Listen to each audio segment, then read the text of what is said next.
gracias, Javier, por la invitación y muchas gracias a ustedes por estar con nosotros en la mañana de hoy, compartiendo algunas cosas de lo que es nuestra visión para el Puerto Rico, que va a comenzar ya próximamente, ahora en el 2025.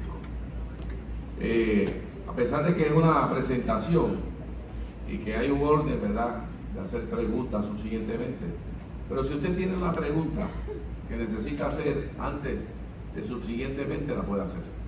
No quiero que también se quede usted con algo que quiera en un momento determinado, que tenga una duda y no pueda hacerla. Como bien dicen, yo soy alcalde de San Sebastián desde el año 2004, quizá mucho más del tiempo de vida que ustedes llevan en el planeta Tierra. Y comenzamos como alcalde con la visión de transformar en aquella ocasión a San Sebastián, que era un pueblo que básicamente había sido mal administrado.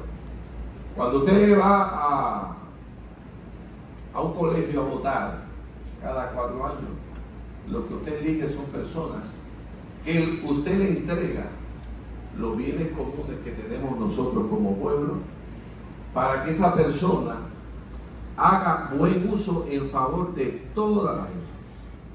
Buen uso en el sentido de mantener todas las áreas comunes, proveer servicios adicionales que se necesitan, adicionalmente desarrollar facilidades recreativas, deportivas, que tanto necesitamos en nuestras comunidades, como también desarrollar programas que se necesitan para personas con condiciones especiales y sobre todas las cosas, representar los pueblos, el pueblo en el cual usted vive. Históricamente, y no solamente en Puerto Rico, sino a nivel mundial, en Latinoamérica usted lo ve, que los partidos políticos se han convertido en clubes que muchas veces, cuando viene el periodo de política, lo que apela es al sentimiento de la gente, porque usted es parte de esa colectividad, usted tiene que ser esclavo de esa comunidad, de esa organización, usted tiene que ser parte de la organización por tradición. Y entonces viene y le ponen la musiquita esa que le ponen bien bonita.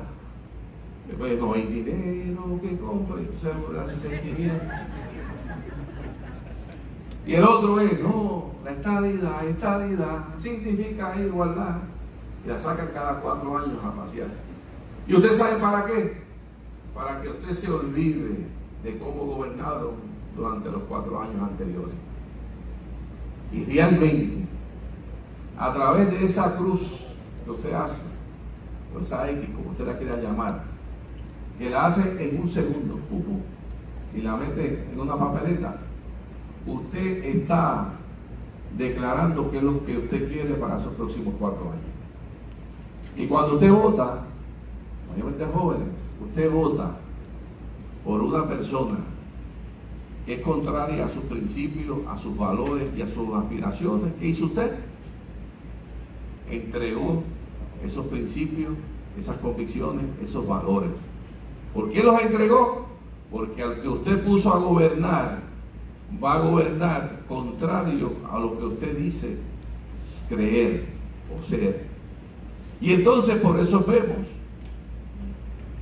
que todos queremos tener buenos gobiernos, pero lamentablemente hemos tenido gobiernos muy irresponsables. Y los gobiernos tienen que ser la representación, y en la democracia, la representación de esas aspiraciones de nuestra gente. Y hay otros que dicen, yo no voto, yo no me meto en eso. Yo no me meto en eso.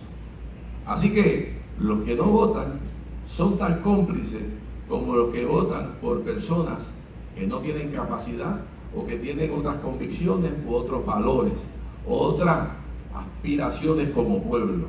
Así que el derecho al voto es un derecho que garantiza nuestros sistemas democráticos, pero ese derecho es lo que hace que usted defina hacia dónde va la sociedad. Así que quería empezar con esto, más allá de empezar con todo lo que tiene que ver con la presentación que hicimos, ¿verdad?, para proyectarla hoy. porque quería dejar claro eso. Si tienen alguna pregunta de eso, me la pueden hacer. Los partidos políticos, todos se fundaron en un momento determinado. El Partido Popular se fundó allá para los años 1937, por ahí, más o menos. Y lo fundan un grupo de personas que lideraba don Luis Muñoz Marín. Ellos pertenecían a otro partido político. Y de momento vieron que ese partido político no representaba las aspiraciones que tenían ellos como parte del pueblo puertorriqueño para su país, para su patria. ¿Y qué decidieron hacer? Fundar una colectividad que fuera responsiva a esas añoranzas que se tenían. Don Luis Ferré también pertenecía al Partido Republicano y en el 1967 dijo: ya este partido no me representa porque tenemos otras aspiraciones y otra forma de ver cómo resolver los problemas de Puerto Rico. ¿Y qué hicieron? Fundaron un partido que fue el Partido Nuevo Progresista. Y esas aspiraciones de esa época hicieron que miles y miles de puertorriqueños se unieran en esa voluntad. Y esa voluntad hizo que en diferentes ocasiones en la historia, después de su fundación, ganaran elecciones. Ganaran elecciones a la gobernación, ganaran elecciones a alcaldes, legisladores. Pero ¿qué ha pasado? Con el pasar del tiempo, los dos partidos que hemos creído, la mayor parte de lo que hemos vivido, que somos mayorcitos ya, que hemos votado en tantas ocasiones, esos partidos que nosotros hemos creído que son los que van a resolver nuestros problemas, los que representan esas aspiraciones, esos valores nuestros, se han corrompido y se han desviado del principio y del propósito original por el cual fue fundado. Y en esos momentos es que nuevamente salen nuevas organizaciones. Y esas organizaciones surgen del mismo pueblo, no de los políticos de carrera. Pueden haber algunos políticos de carrera de puerto, pero la mayor parte de todos esos movimientos salen del mismo corazón del pueblo por la necesidad que hay. Y así surgió Proyecto Dignidad. Proyecto Dignidad no tiene nombre básicamente de partido. Y yo cuando empecé a oír Proyecto Dignidad, yo decía, pero qué feo ese nombre. Eso dice, ¿por qué no pusieron el partido algo, el partido aquel, el partido lo otro? Hasta que entendí por qué no tiene esos nombres tradicionales. Y es porque aquí convergen todas las ideologías de relación con Estados Unidos. Tanto los que creemos en la estadidad, los que creen en la independencia, los que creen en la libre asociación y los que creen en el ELA como lo tenemos hoy día. Todos llegamos a una conclusión, que el problema del estatus no se puede resolver en un país que está desorganizado y mucho menos en un país que quebraron. Todos coincidimos en que tenemos que sacar esas diferencias y unirnos con un solo propósito y un solo pensamiento: el favor de nuestra patria, el organizar las finanzas de este gobierno, el establecer disciplina fiscal, el que el gobierno sea ese ente para canalizar tus ilusiones, tus esperanzas, tus sueños. Y eso es lo que debe ser el gobierno, más allá de lo que tenemos hoy día. Y hoy día tenemos un gobierno que incide en todas las decisiones particulares que nosotros tenemos que tomar de día a día. Y por eso, el Proyecto Dignidad, lo que buscamos es ese esfuerzo de todo el pueblo de Puerto Rico, para sacar a Puerto Rico de donde hoy está. Más allá que la emoción esa de la cancioncita o del estribillo, más allá de apelar a la tradición, no, porque tu papá fue, antes era, ustedes son jovencitos, pero antes era por tradición. Antes, si tu papá era de la pava, o de La Palma, tú tenías que ser de La Paz o de La Palma, porque muchachos, si tú te ibas de otro lado, eso era.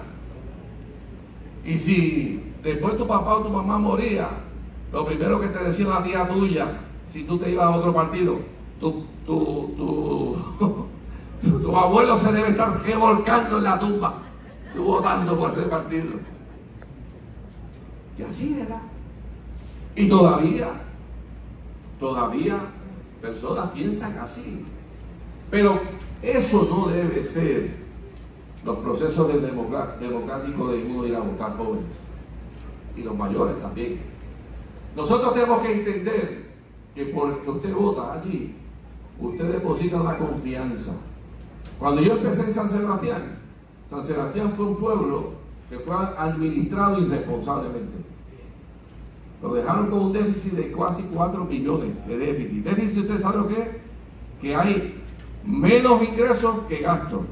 Y entonces son deudas acumuladas que había sobre las operaciones. La situación era tan grave que hasta el teléfono principal del municipio del Cuadro estaba cortado porque tenía una deuda como de $100,000. Y todos los suplidores atrasados. ¿Serían esas las aspiraciones de los que votaron en San Sebastián por esas personas? No. Pero esas personas no respetaron al pueblo que los eligió. Por eso es importante que cuando usted elija a quien usted quiere que le ayude a abrir la brecha para que nosotros como pueblo podamos caminar. Y el respeto a los fondos públicos y a ese plan de país que debemos tener nosotros en conjunto, porque todos vivimos en una misma isla, es el que nos lleva a nosotros a decir, este funciona, este no funciona. Y yo siempre digo, si usted quiere ver cuál es el pensamiento y cómo va a actuar un político, no mire en las campañas electorales que le prometen esto, le prometen aquello, le prometen lo otro. Verifíquese cuando administró si fue responsable. Cuando hubo necesidad si sacó la cara por el pueblo.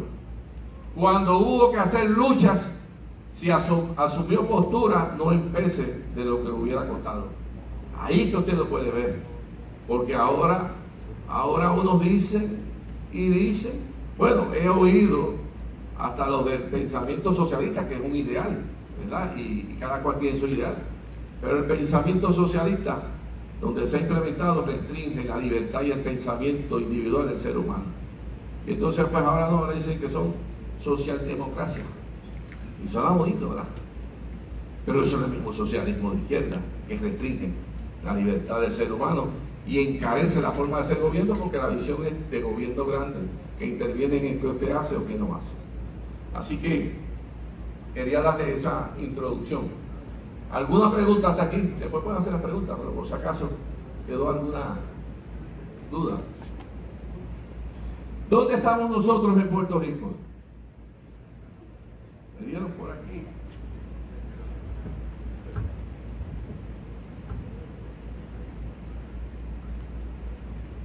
¿Dónde estamos? Nosotros actualmente tenemos una población de 3.3 millones. En el año 2000, la mayor parte de los que están aquí no estaban vivos, había alrededor de 3.8 millones de habitantes. En 24 años desaparecieron un poco más de 500,000 puertorriqueños. Igualmente, la proyección que para el año 2030 baje nuestra población a 2.8 millones y para el 2050 2.2 millones. ¿Qué quiere decir? Que nuestra población nos estamos quedando sin gente en Puerto Rico. Nos estamos quedando con el agravante que la población nuestra en el 2020, el 28.5 eran mayores de 60 años. Y en el 2030 vamos a hacer el 35%. Así que yo me encuentro más o menos en esa fecha. ¿Y qué puede significar esto, jóvenes? Que si no hay población, no va a haber muchos negocios, porque si no hay a quien venderle casas, o a quien venderle vehículos, o a quien venderle activos comestibles, si hay menos población, es menor. Y si es menor y no hay muchos negocios, ¿qué tiene que hacer usted para conseguir un trabajo? Irse quizás del país. Irse hacia el norte. Yo de mis 3 hijos, yo tengo 2 hijas allá en el norte. Y la mayor parte de los puertorriqueños los tenemos allá. Pero ¿por qué resignarnos a eso si nosotros podemos retomar el ambiente de negocio y de respeto del gobierno en nuestra tierra y poder revertir eso? Esta es una de las áreas que nosotros tenemos que crear un plan de trabajo, lo tenemos, para revertir esa tragedia que tenemos como pueblo. Igualmente, cuando somos mayores, la persona mayor ya quiere de casa, no cambia mucho el carro, gasta menos en entretenimiento, etcétera, pues también disminuye lo que es desarrollo económico. Yo estoy apuntando donde no está la cosita esa. Bien.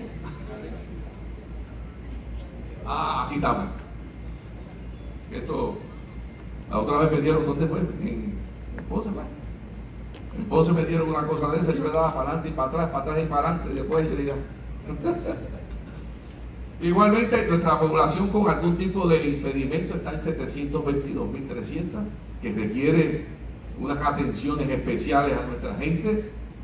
Igualmente, miren la tendencia que tenemos, que están naciendo alrededor de 18.800 niños y están muriendo alrededor de 35.000 personas.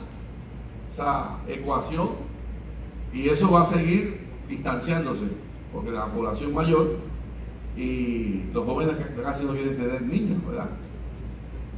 Así que otra de los elementos de nuestra población, la característica que tenemos nosotros en nuestra población, es que la mitad de nuestra población recibe los beneficios de lo que llamamos el PAN o la asistencia nutricional. Y eso es importante, eso son 2.5 billones. Igualmente, en lo que es la tarjeta de salud, alrededor de 1.6 billones reciben ayuda de salud. Igualmente, tenemos que esto no funciona y tenemos el 42%.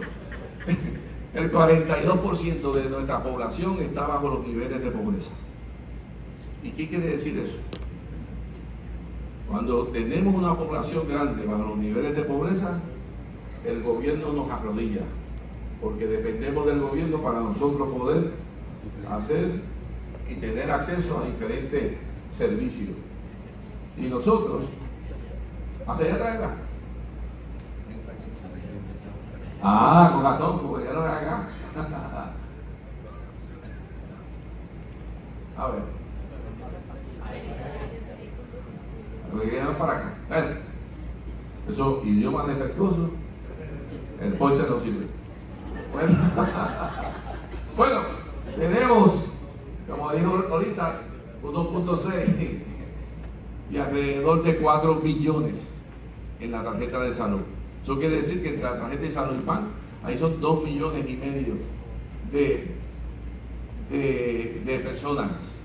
Y eso, como le digo, nosotros, y eso lleva años y años, años y años. ¿Qué tenemos que hacer nosotros como pueblo?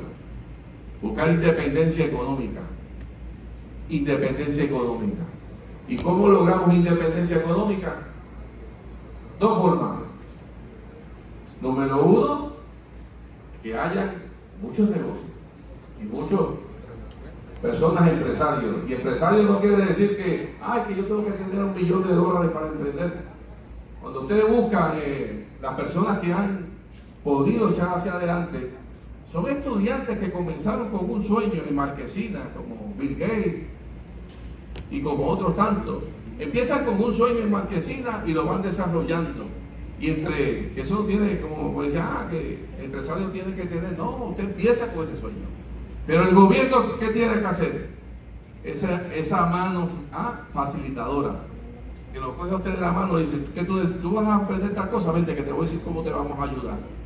Y te vamos a dar este incentivo para que tú pienses tu negocio. y te vamos a ayudar a escoger tus empleados. Porque entre más negocio haya, más oportunidades de trabajo hay. Y entre más oportunidades de trabajo hay, mejor van a pagar porque van a competir por la mano de obra. Así que la única forma de revertir eso es más negocio. Y entonces, si hay más desarrollo económico, ¿qué hace la gente? ¿Se va o se queda? Se queda. Entonces aquella curva que es de tragedia va a desaparecer. Porque miren lo que tenemos también. En el año 2024-25, que es este año escolar, la proyección de matrícula es de 227,000 estudiantes. Y la proyección para el 2026-27 son 207,000. ¿Qué quiere decir? Que vamos a tener menos jóvenes que van a estar en nuestras escuelas públicas y privadas, en nuestras universidades, y lo que nos van a sustituir a los viejitos van a ser menos. Y eso te crea un disloque social fundamental. En el año 2000, para los jóvenes, la matrícula de estudiantes en Puerto Rico era alrededor de 600,000 estudiantes. 600,000 estudiantes. ¿Y qué les digo con esto? Que esta picada que vamos, la vamos a estar sintiendo nosotros bien fuerte a partir del año 2028 al 2030.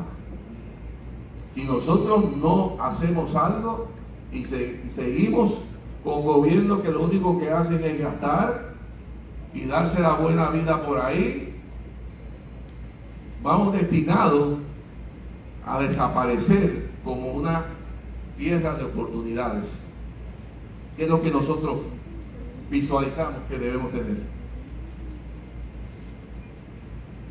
Niveles de pobreza, miren el nivel de pobreza de Puerto Rico o el de Mississippi, que es el estado más pobre, 19%.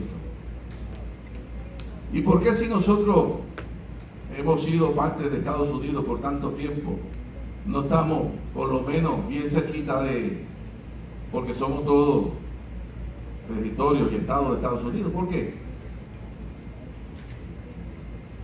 ¿Saben por qué? Por los políticos que han gobernado a nivel de Puerto Rico a Puerto Rico.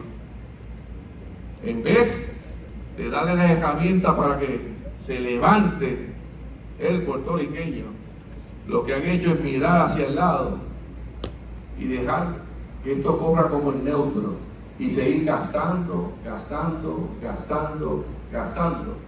a tal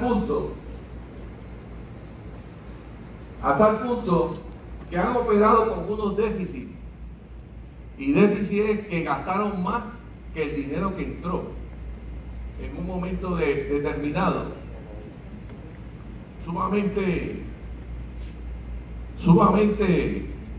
irresponsable. Para los que no se acuerdan, los últimos gobernadores nuestros, antes de llegar a la Junta de Control Fiscal, fueron estas 4 personas.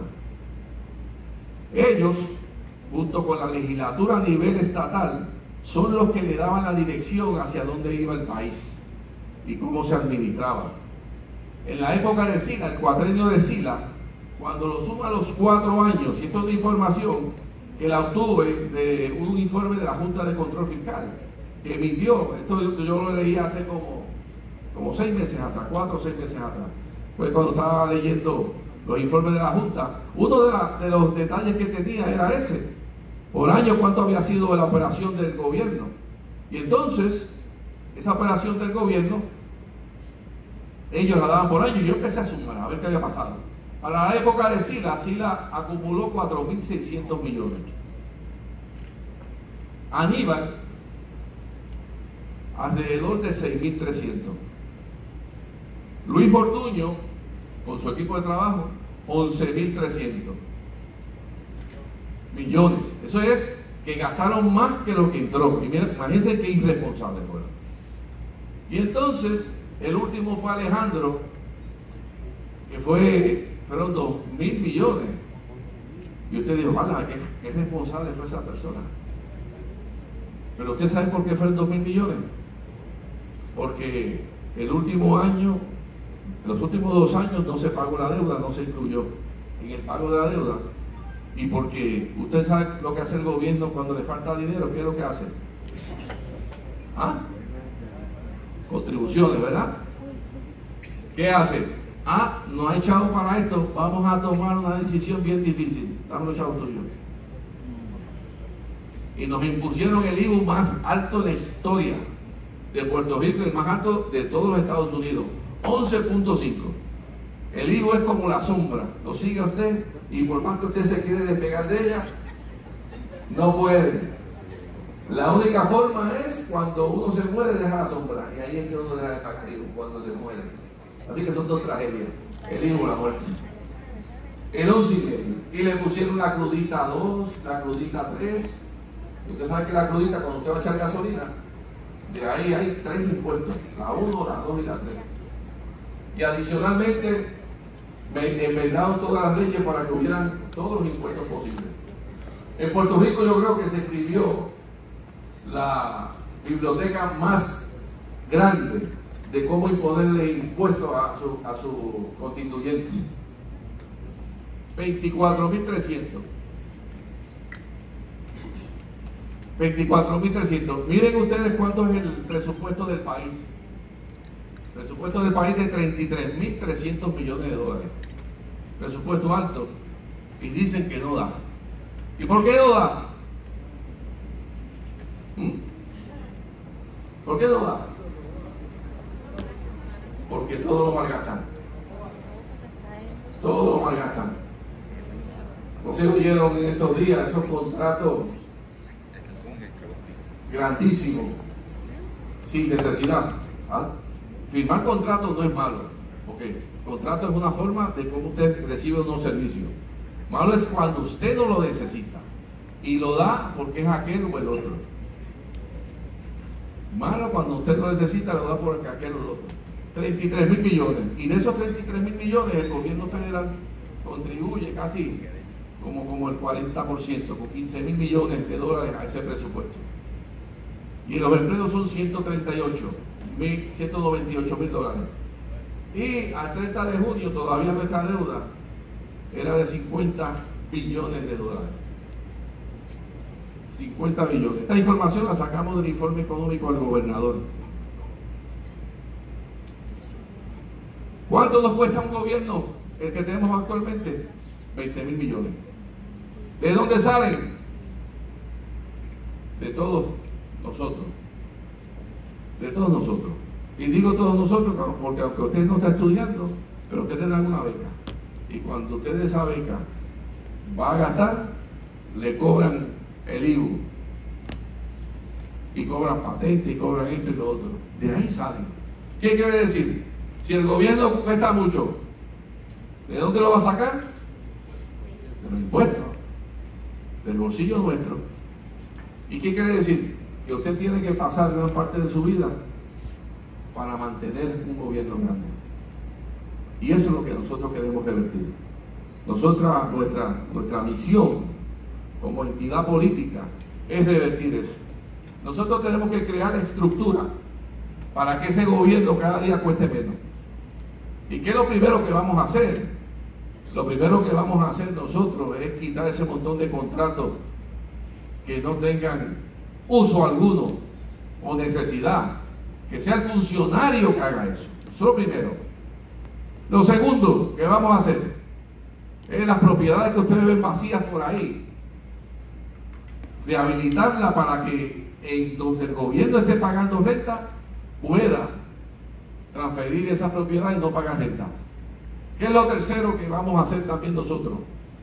Oficinas o departamentos que administren asuntos sin importancia, eso se acabó. Transferimos los empleados a otras áreas que puedan dar el servicio, porque nuestra misión no es que se queden sin trabajo, pero sí que se pueda utilizar los recursos en la mayor medida posible. Otra cosa que vamos a hacer es que las plazas que queden vacantes, en vez de congelarse, se dividen si no son plazas de servicios esenciales. Y eso es lo que voy a hacer. Igualmente consolidar agencias que tienen cosas similares, ¿verdad? Procuraduría, por ejemplo, y en vez de estar pagando 5 grupos de trabajo, pueda con unas personas que dirijan coger los 5 grupos. Así que estamos casi, ¿verdad? 3:30, ¿verdad? 3:30, ¿verdad? Está eso. Lo primero, como les dije a ustedes, fortalecimiento empresarial. Me quedan 5 minutitos, ¿verdad? Para la presentación. Voy a coger rapidito. Aunque lo hemos hablado, una de las cosas que creemos nosotros es fomentar el empresarismo. Y fomentarlo desde las escuelas superiores, dando cursos de empresarismo, finanzas, y llevando de la mano a todo aquel joven que muestre el ánimo y el deseo de ser un emprendedor. Igualmente, eliminar todo ese sistema burocrático de permisologías. Todo ese sistema más burocrático y de permisología. Eso que hablamos ahorita. Te voy a apuntar bien, porque yo creo que te estoy apuntando al camarógrafo ahorita. Ahora. Otra de las cosas que vamos a hacer es crear un ejército de auditores. Aquí la impunidad no puede haber. Aquí nosotros, una de las cosas que vamos a hacer, todas las oficinas de auditoría interna de los municipios y del gobierno central van a responder a la oficina del Contralor de Puerto Rico para tener auditoría constante. La Contralor dice que alrededor de un 10% de los fondos públicos todos los años se pierden, se malgastan, se roban o por malas decisiones se pierden. Eso se tiene que acabar. Si fuera un 10% y cogemos los 33.000 millones, estamos hablando de 3.000 millones. Si tomáramos el fondo general, que son 13.062 millones, serían 1.300 millones. Y nosotros, ¿qué tenemos que hacer? Los chavos que la gente da, utilizarlo, maximizarlo y velarlo. Igualmente,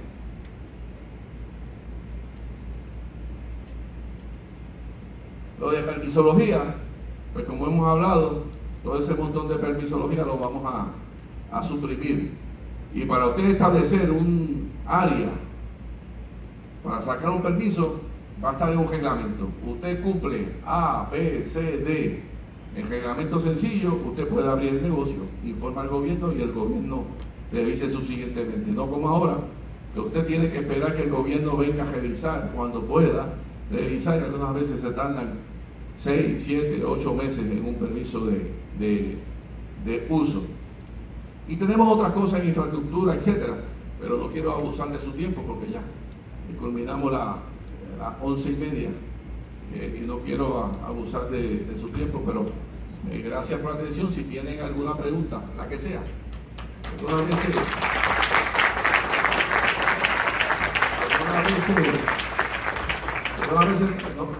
quiero hacer esa pregunta, pues esa pregunta puede ser. Sí, yo tengo aquí algunas que nos sometieron a través del código QR, y entonces también dejamos algunos que en la propia audiencia también quieren hacer algunas preguntitas. Voy a compartir algunas de estas de manera general.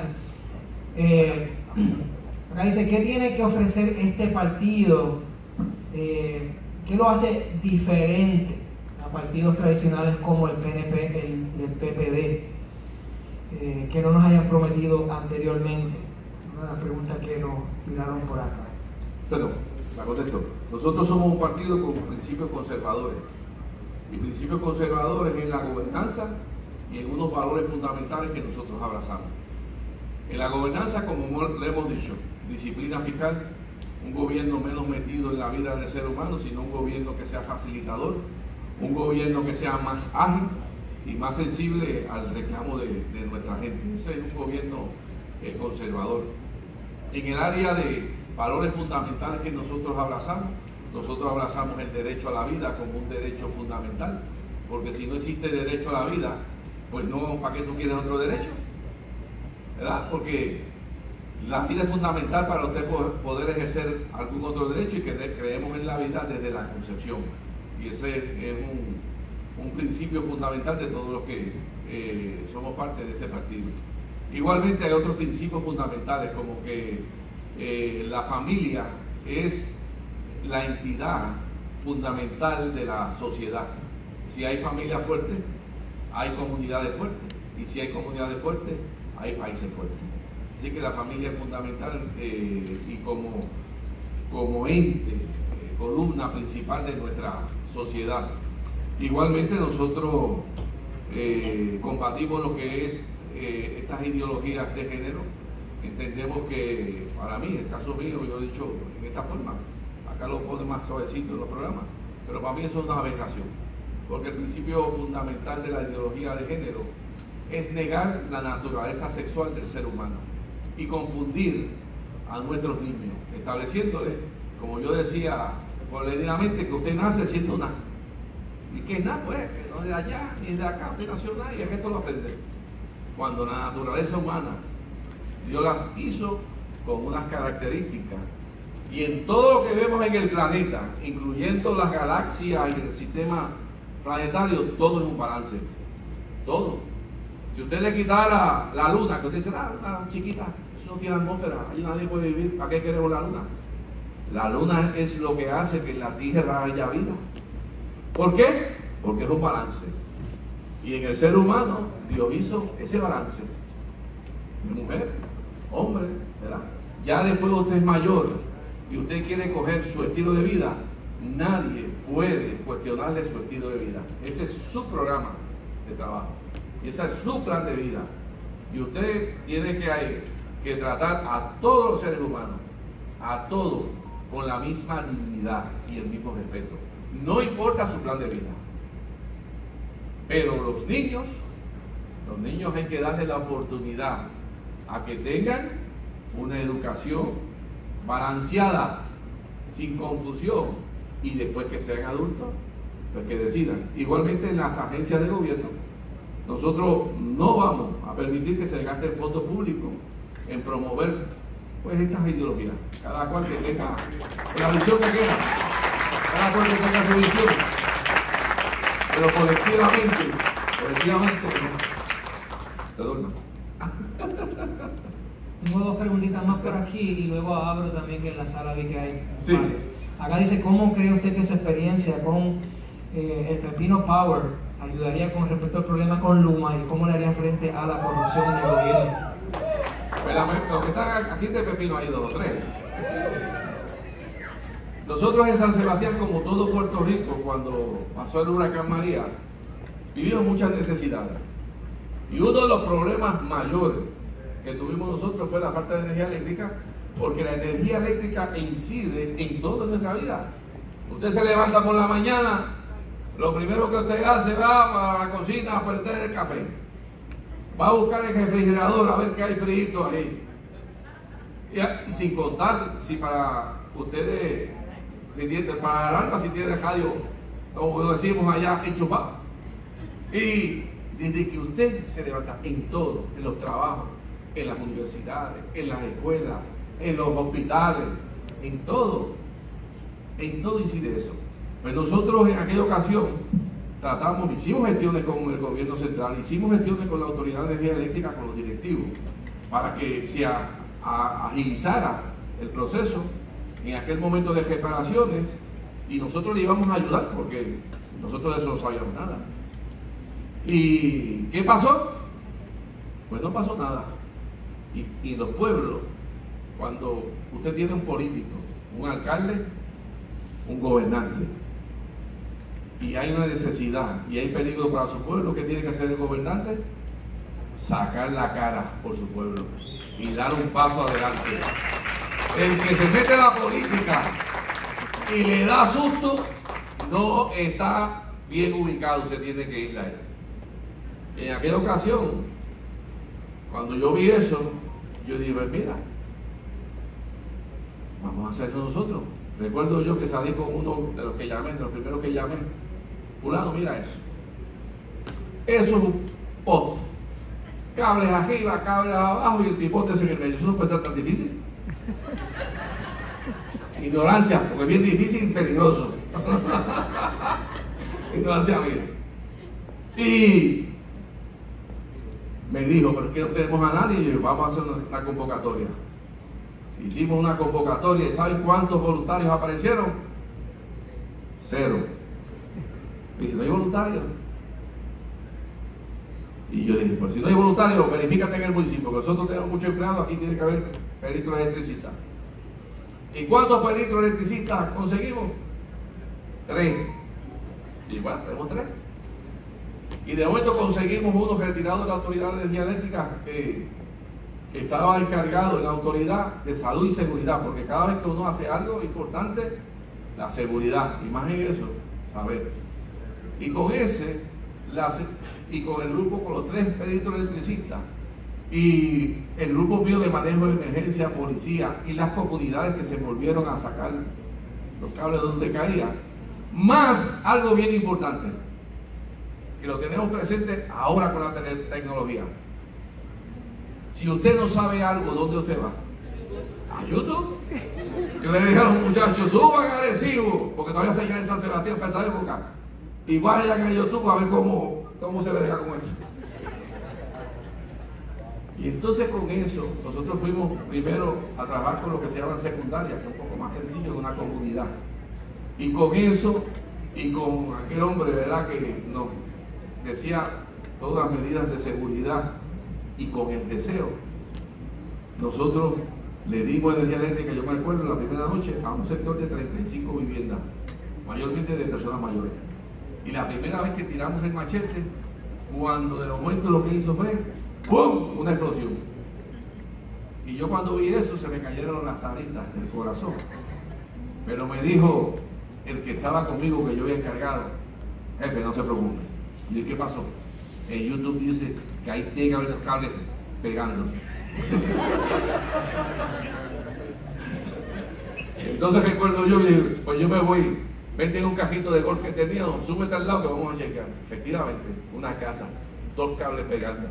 Lo sacamos y yo me sentí como cuando, yo me imagino cuando de momento empezó la luz en el mundo. Hágase la luz. ¡Guau! Aquello se iba a caer de la emoción de aquella comunidad. Al otro día, eso se regó en San Sebastián y empezaron a llegar gente voluntaria de las comunidades. Y gracias a retirados de la Autoridad de Energía Eléctrica, gracias a voluntarios, se hizo eso. Y ahora, ¿qué tenemos que hacer con nosotros como pueblo? Lo mismo.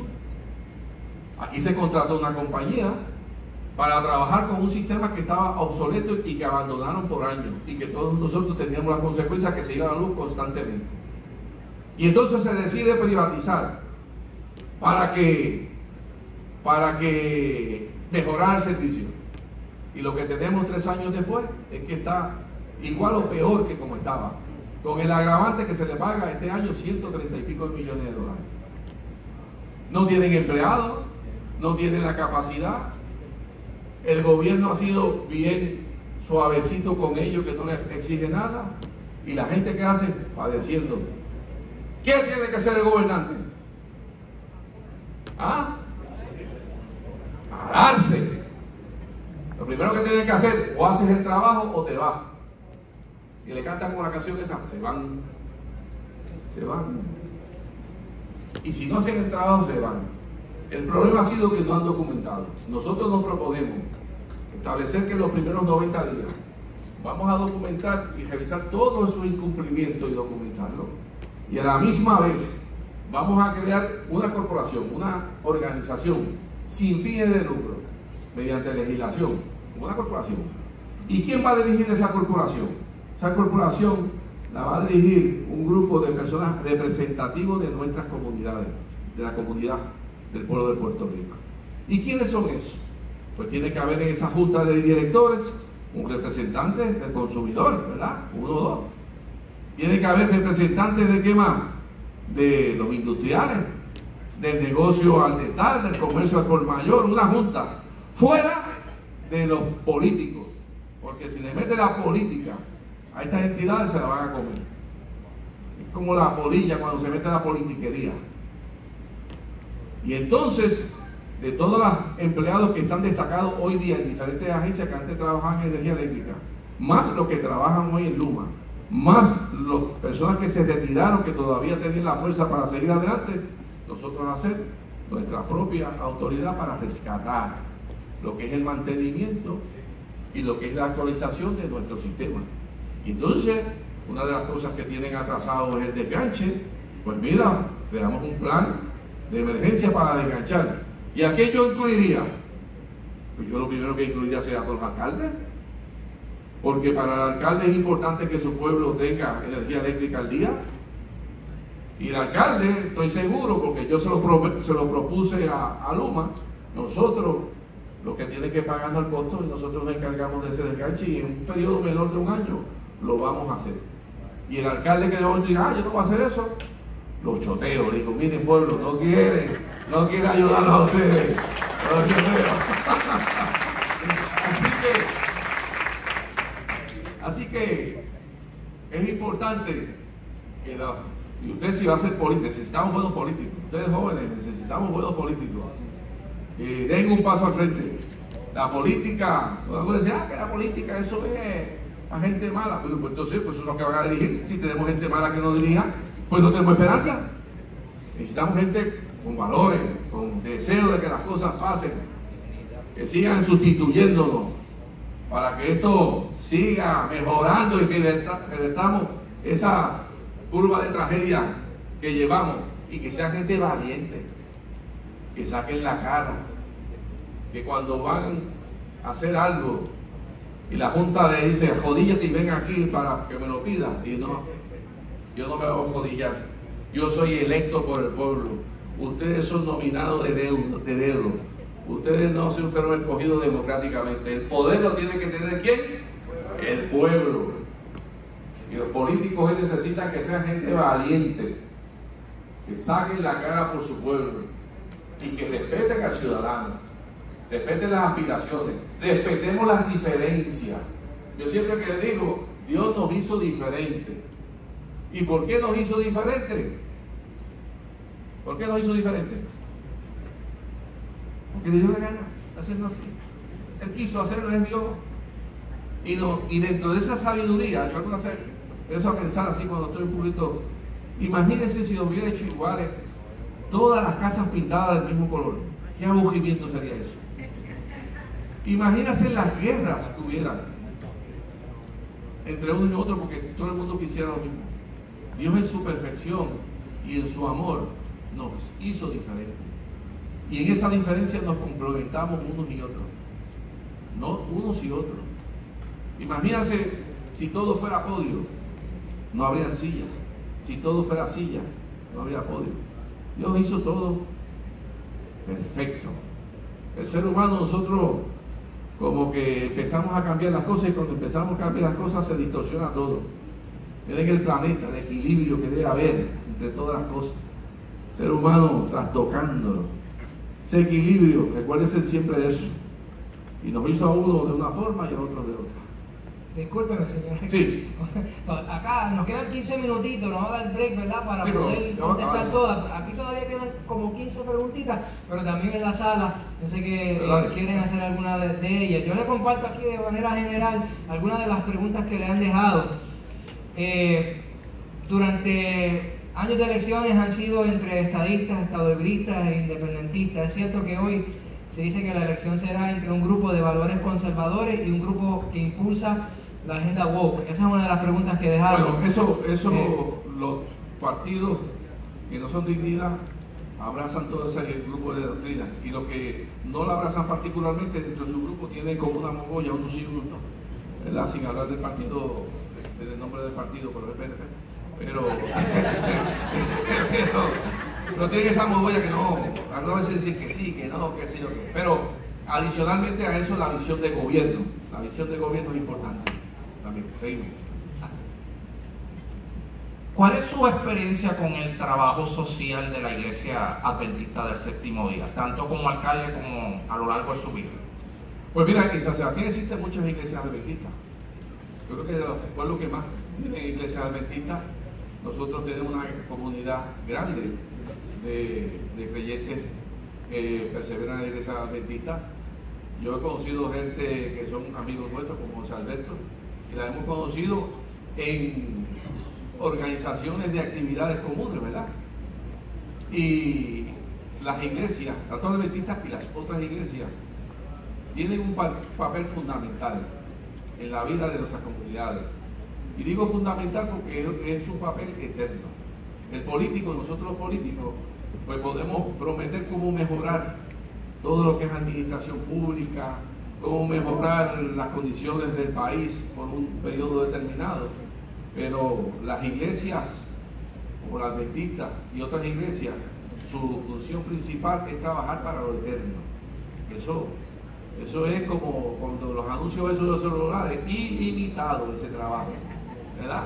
Es ilimitado, así que es fundamental la aportación y el liderato que tiene que asumir todas las denominaciones. En el caso nuestro en San Sebastián ha sido bien marcado y hemos tenido una experiencia muy bonita con todos los que han dirigido, los diferentes pastores, y como José Alberto dice, diga, como tú verás, en tanto José Alberto es uno, yo digo, de esas personas, yo digo, como en peligro de extinción, por lo extraordinario que lo considero, ¿verdad?, en todo el quehacer como servidor público y servidor espiritual, tanto tiempo. Sí. ¿Qué aprendimos como país durante la pandemia? Algunos pedían mayores restricciones y otros sentían que sus libertades habían sido limitadas. ¿Se manejó bien? La pandemia fue la consecuencia de una manipulación colectiva, ese es mi parecer. Y yo, en el caso nuestro, y le digo a ustedes, no sé si alguno está estudiando administración de empresas, pero si no está estudiando, puede hacer un cursito de estadística o de contabilidad. Nunca, cuando un grupo o gobierno le diga tenemos que coartar nuestros derechos de aquello, de lo otro, pregunten por qué. ¿Por qué? Es que nos vamos a morir todos. Dame los números. Y en la pandemia, de momento, yo una de las cosas que hice, creamos el grupo de epidemiología, que se creó con unos fondos federales que vinieron para eso. Y en aquella ocasión, yo siempre miro los números. A mí me puede decir cualquier persona político, esto, aquello, dame los números, dame los estados financieros. Y en aquella ocasión se contagiaban unos y otros. Oían unos y otros. Y entonces el gobierno comenzó la cajera aquella por obligarte a separarte, a obligar a hacer con tus hijos lo que tú no querías hacer. Y entonces se creó un ambiente hostil entre unos y otros, que eso no debe pasar nunca más. Hay cosas que como sociedad tenemos que pelear bien fuertemente, pero el derecho a la libertad es escoger. Si usted quería, yo quería vacunarme, pues me vacunaba, pero el que tenía diferencia con eso, había que respetarlo. Pues mira, se vacunaron unos y no se vacunaron otros. Algunos pues les dio su cosita por haberse vacunado, otros que no se vacunaron pues también les dio su cosita también, como cuando le dio el COVID. Pero ¿quién es responsable de eso? Uno individualmente. Nunca entregue tus derechos, nunca. El gobierno nunca los entregue. Los derechos que tú has ganado nunca los entregue. Pelea por ellos. Y cuando el gobierno te diga, que se está calentando todo, tenemos que allá en Europa están cerrando granjas. Cerrando granjas por el calentamiento global. Pero si las granjas son menos alimentos que tiene la gente, y la gente quizás va a estar sin el calentamiento, ¿verdad? Sin menos calentamiento, pero sin la oportunidad de comer. Y entonces se están inventando las procesadoras esas de carne sintética, que es de mil cosas. Así que nunca entregue sus libertades. Si usted se quiere darse un tratamiento para su cuerpo, déselo. En San Sebastián nosotros hicimos clínicas de salud porque había mucha gente que quería vacunarse, pues si es el derecho, los que queríamos vacunarnos se vacunaban. Y los que no querían, pues nosotros lo garantizamos. El gobierno hacía unos decretos allá, yo hacía unos en Pepino. Y en San Sebastián venían los fines de semana la gente a comer, a usar las facilidades municipales, como querían. Y pusimos decretos nuestros, que si un médico se negaba a darte un tratamiento porque tú no te pusiste la tercera, no te pusiste la cuarta, no te pusiste la segunda, la primera, lo votábamos con 5,000 pesos. El único pueblo. Garantizando la libertad. Y me decían a mí, y esos decretos tienen más fuerza que los decretos del gobierno. ¿Y qué yo le contesté? Pues claro que tienen. ¿Basado en qué legislación? En la divina. ¿Y cuál es la divina? A mí me obligan como gobernante a respetar. A mí me obligan a respetar al ser humano y la decisión del ser humano. ¿Y quién? Pues la divina, el que creó todas estas cosas. Así que cuando quedé en la PPA, lo mismo. ¿Bajo qué ley? Bajo la ley divina, la ley natural, que me dice que yo no puedo dejar que alguien se esté muriendo y yo me no hacer nada. Honorable alcalde, en su presentación reconoce que Puerto Rico tiene un problema con el asunto de la empleabilidad. Tenemos una alta proporción de la población sin trabajo, otros tantos por diferentes razones. Esto no es nuevo, Puerto Rico lleva más de 100 años con esta situación. ¿Qué propone usted específicamente para mejorar, insertar a los jóvenes en la edad productiva y que sigan produciendo hasta una edad avanzada, de tal manera que haya menos socios, menos vicios, que haya también menos gente dependiente, que es lo que hacen la mayoría de los partidos? Uno mira los dos partidos grandes, voy a traer más dinero, más ayuda, pero realmente eso crea más dependencia y más ocio. ¿Cuál es su propuesta? Libertad económica. Si usted todo el tiempo, papá está dándole, y de momento papá se murió y usted se murió con papá, porque dependió de papá todo el tiempo. Y nosotros lo que tenemos que buscar, libertad económica, como lo que he dicho allá. Gobierno menos burocrático, gobierno que sea un facilitador, gobierno que promueva la libre empresa, gobierno que respete al ser humano y un gobierno que cueste menos. En forma resumida, esto tiene más de esto, pero eso es lo que... De los empleos que tenemos nosotros estamos hoy día en una de las tasas más bajas.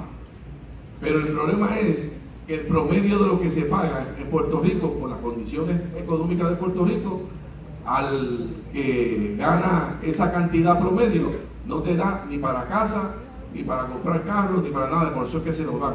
Y de todo ese empleo, solamente el 69% trabajan 40 horas. El otro 10% trabajan de 35 a 40 horas y un 21% trabaja menos de 35 horas. Así que por eso es que sigue bajo el desempleo, pero esos salarios, lamentablemente, por las condiciones, no dan.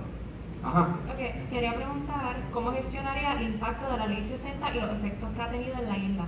Pues mira, la Ley 60 ha sido distorsionada. La Ley 60 es una ley que recoge todos los incentivos contributivos. La Ley 60. Y dentro de la Ley 60 se recogió el incentivo contributivo de la Ley 22. Y ese incentivo contributivo de la Ley 22, lo que dice, ese incentivo, se aprobó para la época de Luis Fortuño.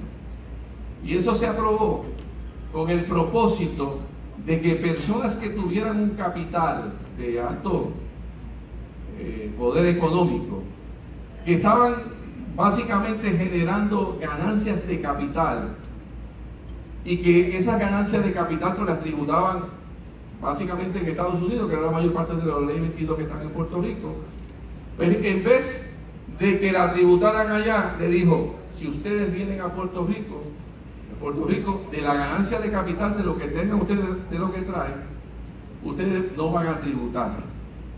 Pero sí, tienen que vivir en Puerto Rico por más de la mitad del año, 183 días, básicamente, más de eso. ¿Con qué propósito eso? Que la persona se mudara a Puerto Rico e invirtiera parte de ese capital en lo que es pues negocio, en comprar casas, en comprar artículos de consumo, y eso a su vez generaba un desarrollo económico. ¿Qué consecuencia ha tenido hoy día? Que en lo que pagan en contribuciones, lo que están bajo esa ley de incentivos contributivos, estamos hablando de alrededor de 150 millones que aportan anualmente. Así que si esa ley no existiera, esa gente no venía. Entonces empieza la polémica, es que nos están quitando esto, aquello, lo otro, pues están trayendo su capital para activar economía. ¿Que tiene una deficiencia que hay que corregir? Sí, tiene una deficiencia que hay que corregir. Pero el traer capital a Puerto Rico tiene que ser una de nuestras metas también, traer capital junto con el capital nativo, hacer una economía fuerte. Pero por ahí la distorsionan con todo lo malo, ¿verdad? Pero hay unas cosas que tienen positivas, hay cosas muy positivas. Excelente, le agradecemos.